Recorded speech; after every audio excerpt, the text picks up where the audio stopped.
Kalau kalau protokol kesehatan di kampus sejauh ini seperti apa Pak di Unibos?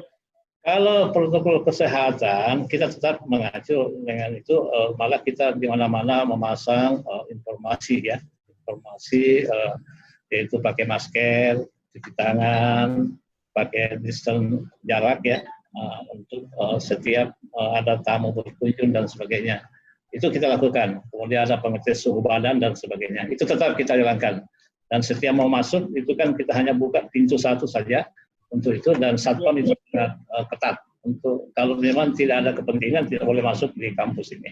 Alhamdulillah program Bosowa Peduli dalam hal ini Yayasan Aqsa Mahmud juga melakukan tes swab test itu untuk seluruh karyawan dan tenaga pendidikan di Universitas Bosowa. Alhamdulillah hari ini ya masih aman-aman lah. Itu kita jaga karena kalau ditemukan ya kita harus cepat melakukan isolasi untuk pencegahan itu. Kira-kira itu yang kita lakukan di kampus Universitas Bosowa ini. Berarti sejauh ini bisa dikabarkan sama kita, sama Tribuner, kalau dosen-dosen, tenaga pendidik, dan seluruh karyawan di Unibos ini alhamdulillah masih aman dari corona Pak ya, belum ada yang reaktif mungkin Pak? Ya, alhamdulillah aman-aman lah, aman-aman. Karena begitu ada indikasi cepat kita ada kemarin satu orang karyawan itu cepat kita lakukan. Karena kita jaga, kalau ini berkembang terus kan bahaya.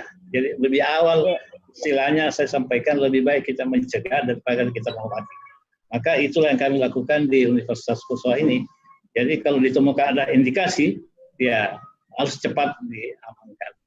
Dan begitu berikutnya kita tes lagi, alhamdulillah sudah baik semua. Itu kira-kira kita lakukan.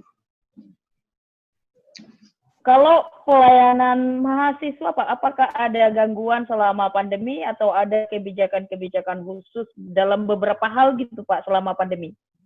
Ya di dalam pandemi ini ya kita tahu semua ya, semua orang panik ya, karena semua kebijakan berubah. Itu prinsip, apalagi di perguruan tinggi. Nah pelayanannya itu tetap kita jalankan sesuai dengan standar ya, standar pelayanan suatu perguruan tinggi, apalagi swasta. Itu ada pertama adalah proses perkuliahan. Itu proses belajar mengajar, tetap kita harus menjaga kualitas. Memang walaupun karena proses belajar mengajar ini dilakukan dengan jarak jauh, maka tentu ada sedikit keluhan-keluhan dari mahasiswa. Tentu saya juga tidak yakin kualitas itu 100% sama dengan face to face.